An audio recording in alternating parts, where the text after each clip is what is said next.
తిరుమల క్షేత్రానికి వెళ్ళి స్వామి దర్శనం చేసి భక్తితో అక్కడ ప్రసాద రూపంగా లడ్డూ కానీ మరేదైనా ప్రసాదాన్ని తీసుకున్నప్పుడు దాన్ని దేశంలో ఏ మూలకి వెళ్ళినా, ఢిల్లీ వెళ్ళినా, దేశాంతరం వెళ్ళినా 10 రోజులు, 12 రోజులు, 15 రోజుల వరకు చాలా స్వచ్ఛంగా, పరిమళభరితంగా, చాలా రుచికరంగా ఉండేది. సుమారుగా ఒక 4-5 సంవత్సరాలుగా ఆ పరిమళం కానీ, ఆ స్వచ్ఛత కానీ, ఆ పవిత్రత కానీ కానరావట్లేదు. తిరుమల నుంచి ఇంటికి వచ్చేలోపే 2 రోజుల్లోనే దాని యొక్క ఆ ఫ్రెష్నెస్ పోతున్నది.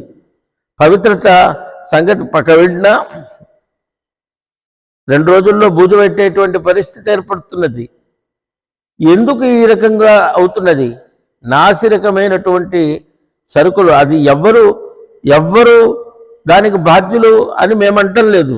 ఎవ్వరు బాధ్యులైనా వాళ్ళు కఠినంగా వాళ్ళని శిక్షించాలి.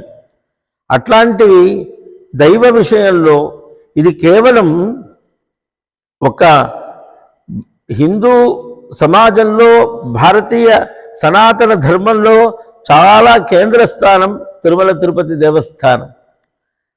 అట్లాంటి ఆ దేవస్థానంలో ఇట్లాంటి ఒక చర్య జరిగింది, ఈ రకమైనటువంటి ఒక కల్తీ అయింది, కల్తీ సరుకులతో వాళ్ళు ఇచ్చేస్తున్నారంటే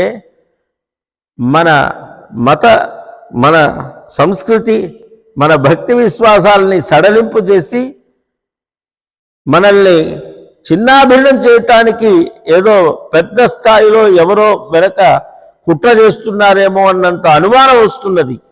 కాబట్టి ప్రతి ఒక్క ఆస్తికుడు, ప్రతి ఒక్క భారతీయుడు స్పందించి ఇటువంటి చర్య ఎక్కడ, ఎప్పుడు, ఎలాగా ఇలాంటివి పునరావృత్తి కాకుండా దోషం ఎక్కడైతే ఉందో దోషుల్ని కఠినంగా శిక్షించాలని తెలియజేస్తున్నాం.